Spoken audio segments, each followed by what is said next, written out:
Muitos dos maiores danos espirituais que a igreja enfrentou não foi só heresias externas, ou desafios, ou dificuldades, ou barreiras externas. Muitas lutas foram travadas, irmãos, dentro da igreja. Por exemplo, na história da igreja, se você lê Atos, se você lê o Novo Testamento, as cartas, as menções à igreja, a vida, a dinâmica da igreja, você vai perceber divisões internas. Se você lê o 1 Coríntios, você lembra quantas dificuldades existiam dentro dessa igreja. Desconfianças, disputas doutrinárias mal conduzidas, muitas vezes lideranças incapazes de restaurar a paz do povo de Deus. Foi também, irmãos, instrumento de agravar crises dentro da própria igreja. Mas a vida da igreja não é só isso também, né, irmãos? Então a gente não cria uma visão romântica da igreja. Já escutou aqueles crentes que dizem assim: vem agora servir Jesus, agora é só vitória.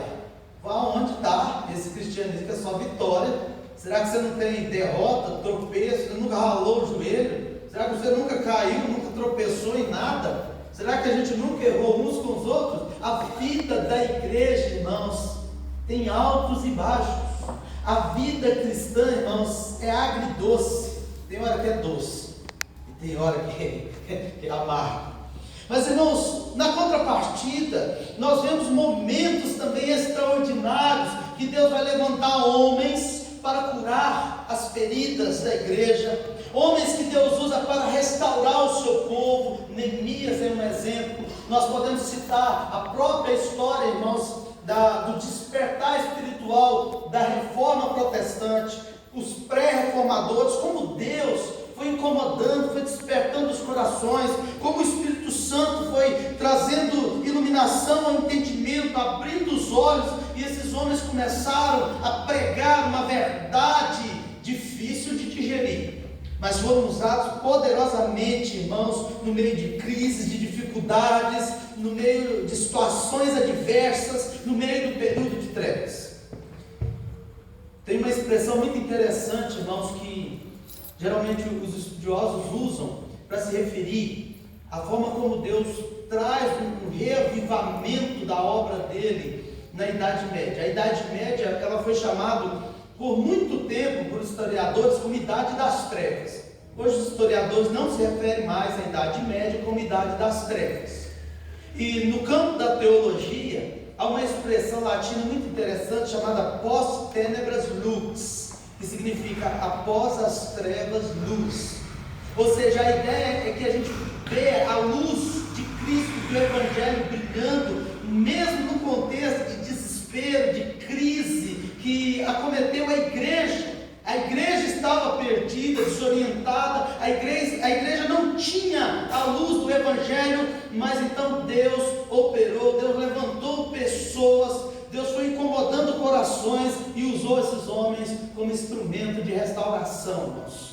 A reforma protestante, ela foi um movimento de despertamento espiritual, de restauração, uma volta da igreja para as Escrituras Sagradas. E a história, irmãos, de todo o despertar da reforma protestante é algo maravilhoso que nós precisamos conhecer.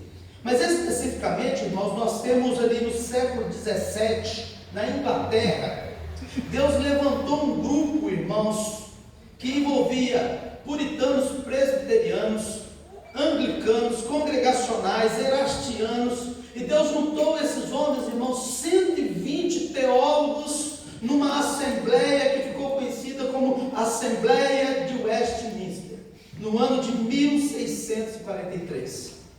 Homens, irmãos, de grande envergadura, homens que tinham treinamento acadêmico, estudo aprofundado, irmãos, das Escrituras, homens que entendiam profundamente de exegese, de hermenêutica, homens que conheciam a boa teologia bíblica, e esses homens se uniram.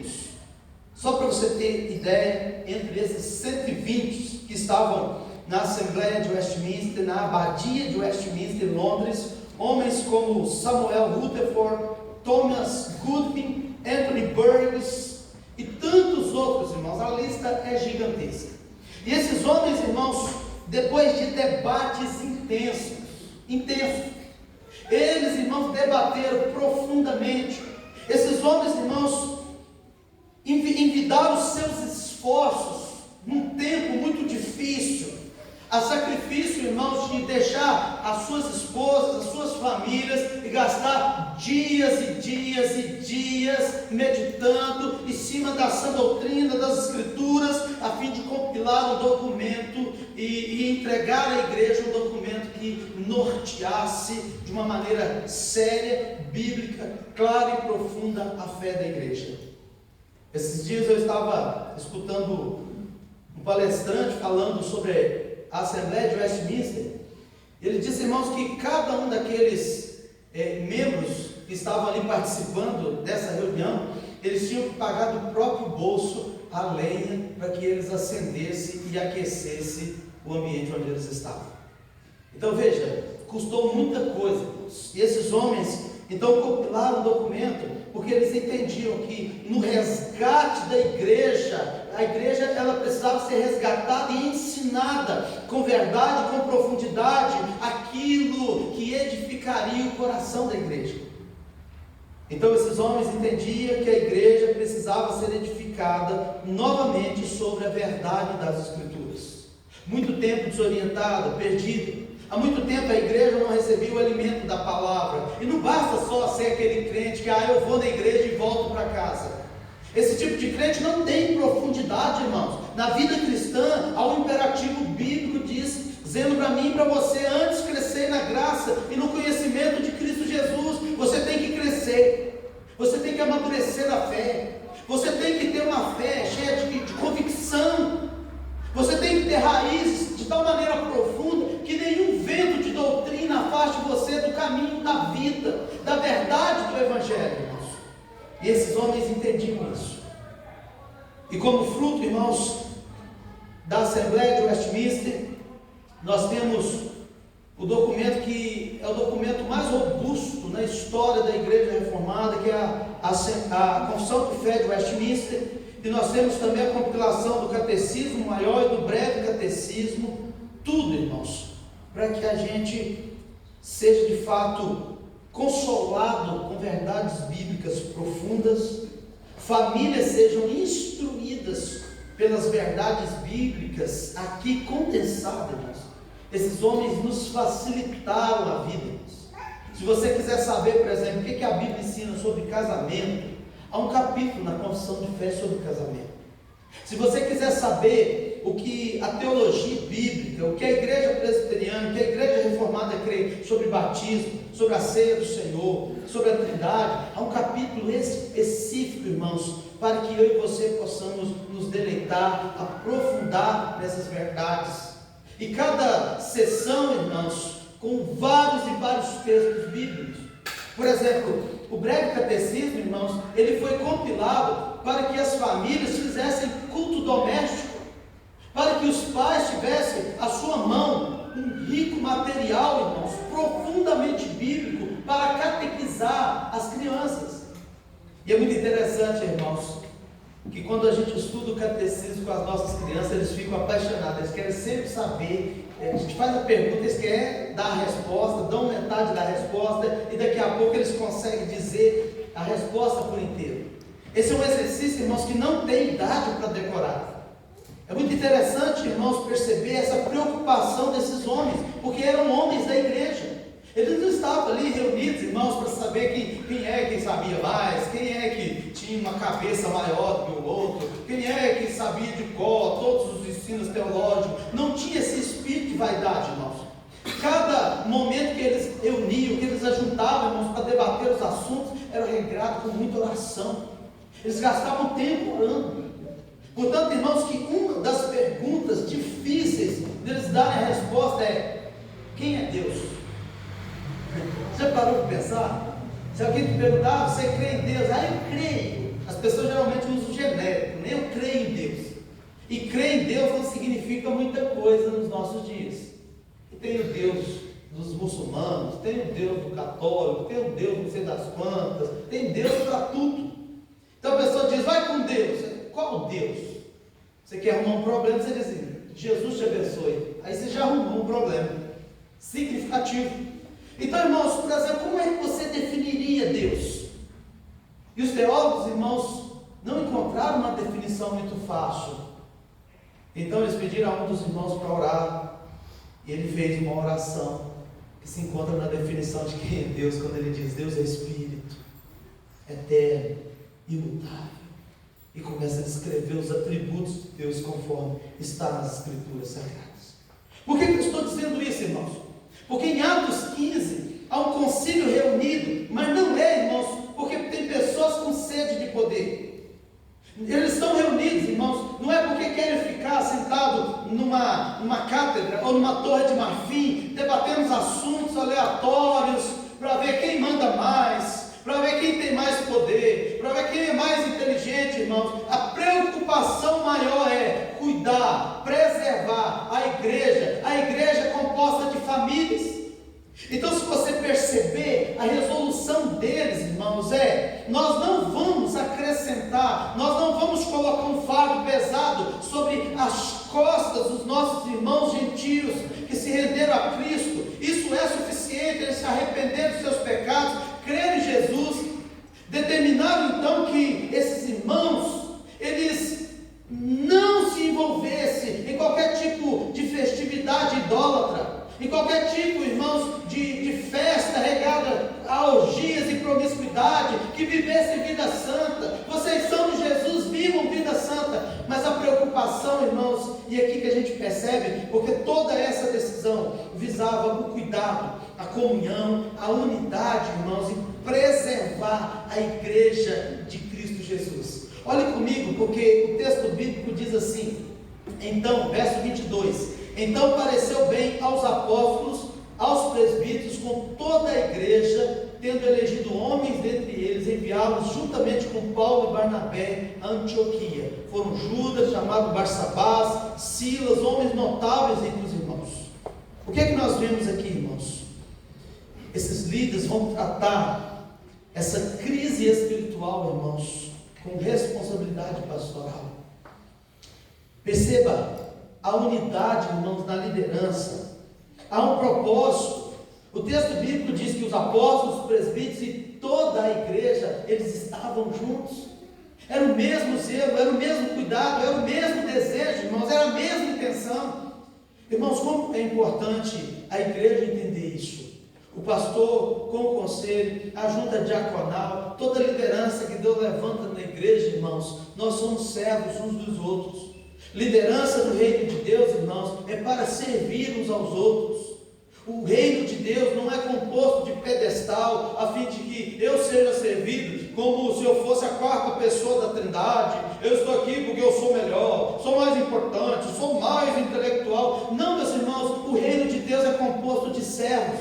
Nós servimos uns aos outros, nós lavamos os pés uns dos outros, nós edificamos uns aos outros, nós oramos uns pelos outros, nós choramos uns pelos outros, irmãos. E aqui a igreja está junta. A igreja teve um conflito, irmãos, e houve liderança usada por Deus, pelo Espírito Santo, para tratar o assunto e dar uma resposta oportuna na hora da crise. E a igreja permaneceu unida. Sabe, meus irmãos, eu não sei quanto tempo você tem de membresia nesta igreja, mas essa igreja, ela vai ter altos e baixos, porque ela é composta de gente como eu e você, pecador, falho, limitado. Então nunca espere perfeição na igreja, espere em Cristo. O nosso Deus é perfeito, o nosso Cristo é perfeito. Irmãos, mas nós somos pecadores, nós somos falhos. Então, quando você procura perfeição na igreja e não em Cristo, você está olhando na direção errada. A Bíblia diz, irmãos, palavra de Cristo, que é os enfermos que precisam de remédio. E, por exemplo, você vem à igreja porque você se reconhece como alguém que precisa da graça, da misericórdia de Cristo, que você precisa de Deus, e louvado seja o Senhor. Então caminhemos, irmãos, olhando para Cristo, o autor e consumador da nossa fé, tratando as dificuldades, as crises, os embates, irmãos, os conflitos, à luz do Evangelho, mas sempre com o coração de servo, com o coração de pastor, com o coração cheio de Deus, com o coração amando a Cristo, mais do que a soberba do nosso coração. Então esses homens, irmãos, estão juntos, apóstolos, presbíteros e toda a igreja. E agora eles enviam um documento, irmãos, mas eles não enviam um documento apenas frio, como se fosse um decreto de um soberano dizendo agora está decretado. Irmãos, eu lembro de conversar com um pastor, e esse pastor arrumou uma confusão numa congregação, porque ele chegou lá, irmãos, numa congregação de irmãos crentes de verdade, mas irmãos mais simples, humildes. E ele chegou e despejou uma decisão do Supremo Conselho, irmãos, que deu uma dor de cabeça no meio da congregação. Sabe, meus irmãos, nós precisamos ter sabedoria, porque, por exemplo, nós temos também o Supremo Conselho que toma suas decisões, mas a forma como nós transmitimos certas decisões, a gente precisa ter cuidado nessa comunicação, para não parecer algo, irmãos, estranho, para não ser apenas um decreto dos homens. A igreja, ela precisa ser educada na justiça, treinada, ensinada, e se todo mundo que é ensinado, irmãos, vai aprendendo, vai amadurecendo, e vai crescendo na graça e no conhecimento do Senhor, vai crescendo e amadurecendo nas verdades bíblicas. E muitas vezes a gente faz aquilo que Paulo não fez, quando foi ensinar a igreja de Corinto. Ele disse: eu queria servir para vocês um alimento sólido, mas vocês não iam suportar. Eu vou servir o leite espiritual. O leite espiritual é necessário, irmãos, mas ele não pode ser o alimento da igreja de Cristo para sempre. Muitas vezes as pessoas questionam: mas a igreja tem muita gente matura, tem muita gente novo na fé. O novo tem que amadurecer, irmãos. Quem é novo na fé tem que crescer, por isso que existe discipulado. É por isso que a igreja, ela possibilita, irmãos, diversas áreas de crescimento. Você tem, por exemplo, trabalho com as crianças, você tem trabalho com os adolescentes, com os jovens, você tem classe de escola dominical, você tem estudo bíblico durante a semana, você tem outros encontros das sociedades que também promovem edificação, encorajamento, fortalecimento na caminhada cristã. Você tem os cultos de adoração, tudo isso, irmãos, possibilidades para o seu crescimento e maturidade. Mas quando a igreja vai comunicar certas decisões, é preciso ter essa sensibilidade pastoral, responsabilidade pastoral, porque o nosso objetivo é manter a unidade e a comunhão do povo de Deus. Meus irmãos, nós servimos ao mesmo Deus, pregamos o mesmo Cristo, nós vamos passar a eternidade no mesmo lugar juntos. Já pensou, meus irmãos? Que maravilha, que alegria! Para sempre juntos, nós podemos servir aqui e adentrar a eternidade, novos céus e nova terra, junto com o povo de Deus, e entender que nós somos irmãos em Cristo, nós temos o mesmo Pai, nós cremos no mesmo Cristo. Meus irmãos, nós chamamos uns aos outros de quê? Irmãos. Irmãos, não é de inimigo, irmãos. Então nós servimos a Deus juntos, caminhamos na mesma direção, e nós percebemos esse entendimento e essa preocupação dos líderes com a igreja, de preservar a igreja, de edificar as famílias. Aqueles gentios, irmãos, que conheceram Cristo, precisavam ser encorajados, precisavam de presença, de liderança, de cuidado pastoral. Então a igreja, ela precisa entender que não é só a boa teologia, o bom ensino e a boa teologia, extremamente importante, já afirmamos isso aqui, mas é preciso cuidado pastoral. E é aqui, irmãos, que nós percebemos que o texto bíblico vai dizendo assim, versículo 23, escrevendo por mão deles, os irmãos, tanto os apóstolos como os presbíteros, aos irmãos de entre os gentios em Antioquia, Síria e Cilícia, saudações, visto sabemos que alguns que saíram de entre nós, sem nenhuma autorização, vos têm perturbado com palavras e transtornado a vossa alma. Veja, antes de apresentar o que o concílio decidiu, eles reconhecem, irmãos, que a heresia, que o falso ensino transtorna, perturba, irmãos, desestabiliza profundamente a igreja. Você consegue imaginar, irmãos, esses grupos de falsos irmãos judaizantes adentrando o arraial de uma igreja nova na fé, com a perturbação de que só a fé em Jesus não basta, tem que circuncisão, tem que ter mais alguma coisa. Irmãos, que confusão que gerou na cabeça desses irmãos que eram novos na fé. E é interessante que o próprio concílio reconhece isso, essa inquietação interior, esse abalo emocional que a igreja levou por causa de falsos ensinos, de falsos irmãos.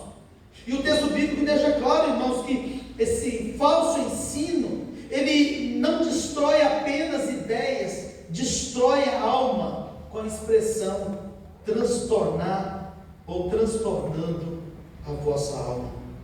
Doutrina errada, irmãos, adoece a igreja. Falso ensino, irmãos, mata a igreja. Agora o ensino bíblico, a escritura, irmãos, ela gera vida. É muito interessante, irmãos, quando nós voltamos para o testemunho da Bíblia sobre ela mesma. Quando o salmista, no Salmo 19, verso 7, diz que a lei do Senhor é perfeita e restaura a alma. A Bíblia, irmãos, anunciada, a Bíblia pregada, explicada, aplicada, irmãos, ela traz um renovo, uma transformação na condição espiritual do crente. É por isso do nosso compromisso com as Escrituras. Mas o salmista, ele segue no verso 8 e diante, no Salmo 19, descrevendo, irmãos, as maravilhas da palavra de Deus. O salmista, ele chega a dizer assim: os preceitos do Senhor são límpidos e iluminam os nossos olhos. Quando você lê a Bíblia, quando você prega a Bíblia, irmãos, você começa a enxergar as coisas na perspectiva de Deus. É por isso, irmãos, que na história da reforma protestante, nos cultos reformados, se usava a leitura pública das Escrituras. Tenta imaginar, irmãos, como é que você iria ensinar da melhor maneira pessoas que não tinham escolaridade, que não tinham acesso à Bíblia. Então, por exemplo, se você lê a Bíblia no culto, mesmo as pessoas analfabetas, elas conseguem, elas ouvem, elas entendem, elas recebem a graça de Deus, a iluminação do Espírito Santo para discernir as verdades bíblicas. E nós percebemos em tudo isso, irmãos, o zelo da alma dos crentes, o zelo do coração. Os líderes dizendo: nós reconhecemos que a condição do coração de vocês, da alma de vocês, vocês acham que depois desse monte de ensino errado no meio da igreja, não tinha pessoa duvidando da segurança da salvação em Cristo Jesus? Tinha, irmãos. A pessoa fraca na fé, ela precisa de cuidado, ela precisa de pastoreio. Mas é muito interessante percebermos, irmãos, que essa igreja, ela vai cuidando, que os líderes vão cuidando dessa igreja, reafirmando essas verdades com responsabilidade pastoral e olhando como líderes que amam, que pastoreiam e que têm responsabilidade espiritual à vida de cada uma daquelas ovelhas que pertencem a Cristo.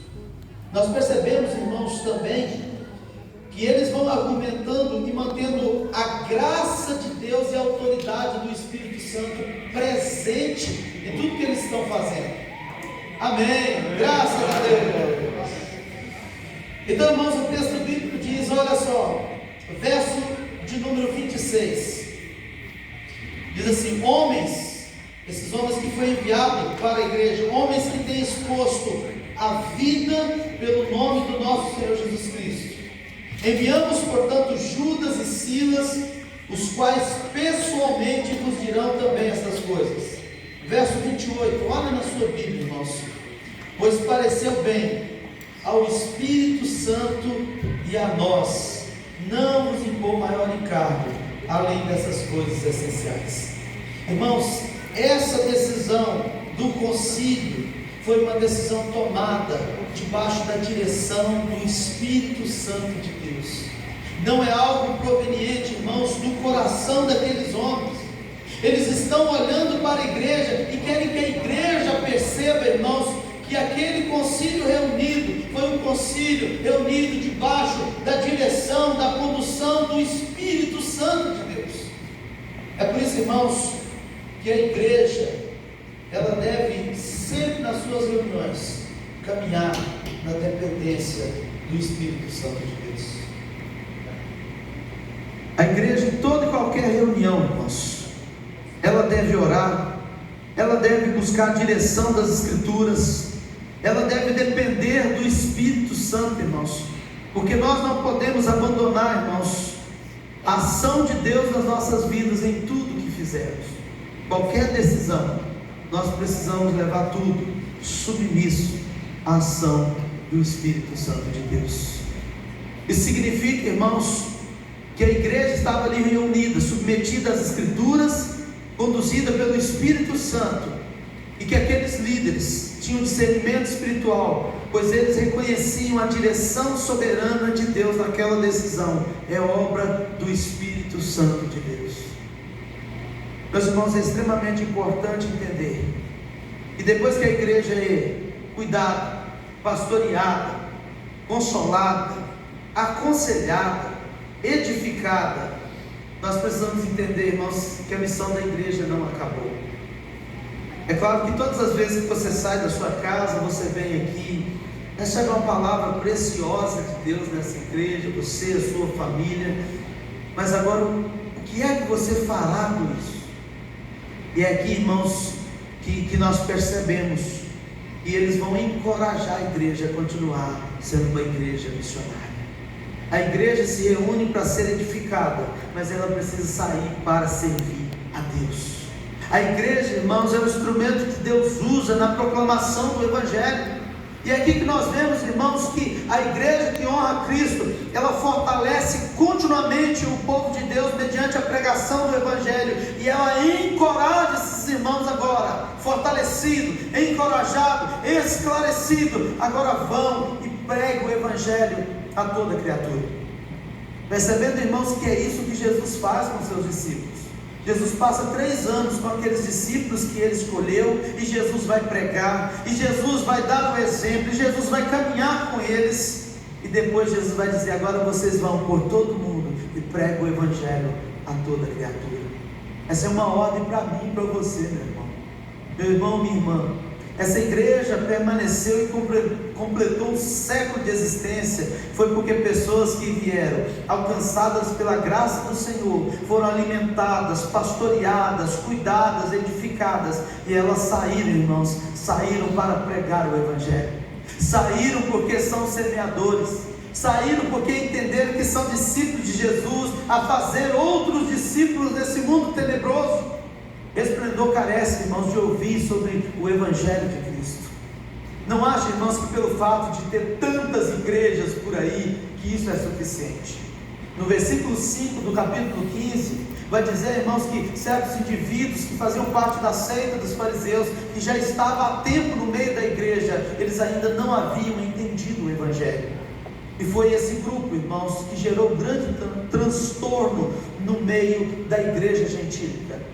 Não basta só ser membro da igreja, não é porque somos membros da igreja que significa que nós entendemos o Evangelho. Entender o Evangelho é quando você de fato conhece Jesus Cristo como seu Senhor e Salvador, e você entende que agora você é um instrumento de Deus para levar as boas novas de salvação àqueles que estão perdidos, aqueles que estão em trevas. Há muitas pessoas sendo enganadas, irmãos, em seitas por aí. Há muitas pessoas, irmãos, sendo manipuladas. Há muitas seitas e religiões, irmãos, que elas estão interessadas na lã das ovelhas, não no pastoreio de suas almas. Há muitas e muitas religiões que estão interessadas apenas no bolso das pessoas. Alguns inventam, irmãos, vários penduricários ao longo da vida cristã nessas igrejas, a fim de arrecadar mais dinheiro, mas nada de pastoreio à alma das ovelhas. O que nós percebemos, irmãos, é que em momento nenhum nesse concílio a preocupação é: vamos falar de dinheiro, vamos nos preocupar com o dinheiro, mas o assunto é: vamos continuar pregando, vamos continuar fazendo missões, vamos continuar evangelizando, vamos continuar pregando Jesus, vamos continuar falando que só Jesus é a esperança desse mundo caído. Meu irmão e minha irmã, esse é o propósito da minha e da sua vida como parte da igreja de Cristo: pregar o Evangelho. debaixo, irmãos, da direção do Espírito Santo, cheio do Espírito Santo, transbordante das verdades bíblicas, de tal maneira, irmãos, que nós vemos duas verdades extremamente fundamental e vital para a vida da igreja, quando Paulo diz: não vos embriagueis com vinho, no qual há dissolução, mas enchei-vos do Espírito Santo. Só há uma maneira, irmãos, de obedecermos a Deus e sermos uma igreja missionária, se nós formos uma igreja cheia do Espírito Santo. E depois Paulo diz, irmãos, em Colossenses 3, uma vez que você está unido a Cristo, que você nasceu de novo, agora deve habitar ricamente em vós a palavra de Deus. Eu quero, irmãos, encerrar reforçando aquilo que diz no versículo 30, diz o seguinte: os que foram enviados desceram logo para Antioquia, e tendo reunido a comunidade, entregaram a epístola. Quando a leram, sobremaneira se alegraram pelo conforto recebido. Judas e Silas, que eram também profetas, consolaram os irmãos com muitos conselhos e os fortaleceram. Tendo-se demorado ali por algum tempo, os irmãos os deixaram voltar em paz aos que o enviaram, mas pareceu bem a Silas permanecer ali. Paulo e Barnabé demoraram-se em Antioquia, ensinando e pregando com muitos outros a palavra do Senhor. Verso 36, alguns dias depois, disse Paulo e Barnabé: voltemos agora para visitar os irmãos por todas as cidades nas quais anunciamos a palavra do Senhor, para ver como passa. E Barnabé queria levar também a João, chamado Marcos, mas Paulo não achava justo levar aquele que se afastara desde a Panfilha, não os acompanhando no trabalho. Houve entre eles tal desavença que vieram a separar-se. Então Barnabé, levando consigo a Marcos, navegou para Chipre, mas Paulo, tendo escolhido a Silas, partiu, encomendado pelos irmãos à graça do Senhor, e passou pela Síria e Cilícia, confirmando as igrejas. Você consegue perceber, irmãos, que esses textos nos dizem assim: não tem um olhar romântico para a igreja. Sempre haverá dificuldades, mas as dificuldades não podem impedir a igreja de continuar caminhando. As dificuldades, os desentendimentos de ideia, de direção que a igreja vai tomar, não pode impedir a igreja de continuar a missão que Cristo confiou a ela. Eu digo isso, irmãos, porque às vezes é muito fácil a gente olhar para a igreja de Atos e falar assim: eu quero ser igual à igreja primitiva. Mas qual parte dela? Porque teve também, irmãos, o problema não é só coisas boas, teve as lutas, as dificuldades, mas a igreja continuou servindo, a igreja continuou fazendo missão, a igreja não parou a obra, e esses irmãos não condenaram cada um ao inferno. Houve desentendimento, mas eles caminharam em paz, sem ódio. Eles caminharam em paz, amando a Cristo e amando a igreja. Meus irmãos, não importa o que aconteça na caminhada, Deus chamou eu e você para sermos instrumento dele, para levar o evangelho nesse mundo caído. Continue firme, para a honra e glória do Senhor. Continue firme no evangelho. Não importa as diferenças, nós passaremos uma eternidade juntos. Não importa a placa da igreja, irmãos, todo aquele que confessa Jesus Cristo como Senhor e Salvador, nós nos encontraremos na eternidade e para sempre estaremos juntos, servindo ao Senhor e desfrutando da sua presença pelos séculos dos séculos e por toda a eternidade. Que Deus anime o seu coração nessa caminhada com esse texto. Que Deus possa ter lembrado você que a igreja que honra a Cristo não é perfeita, mas é uma igreja que continua obedecendo ao Senhor, amando a Cristo em toda e qualquer circunstância, em nome de Jesus. Amém. Amém. Feche os seus olhos, vamos orar. Obrigado, Senhor, por essa noite, pelo momento, ó Deus, tão precioso de abrirmos a Tua Palavra, e ainda, ó Deus, que tenhamos limitações, ainda, ó Deus, que tenhamos enfrentado contratempo, ó Deus, como por exemplo a falta de energia, mas nada disso impediu a Tua igreja de estar aqui no dia do Senhor, celebrando, glorificando ao único que é digno de honra, de glória e de todo louvor. Pai querido, nós agradecemos por essa noite. Agradecemos, ó Deus, porque o Senhor nos deu Atos 15, para lembrar ao nosso coração dos desafios e dos caminhos que a igreja deve permear, mesmo diante, ó Deus, das crises, mesmo diante, ó Deus, das dificuldades internas. O Senhor há de continuar cuidando e sustentando a tua igreja até o dia de Cristo Jesus. Continue, ó Deus, a nos guiar ao término desse culto e a nos abençoar, ó Deus, nesse momento em que nós vamos juntos como igreja do Senhor celebrar a ceia do Senhor. Pedimos, ó Deus, a tua bênção, o teu favor, em nome de Jesus. Amém.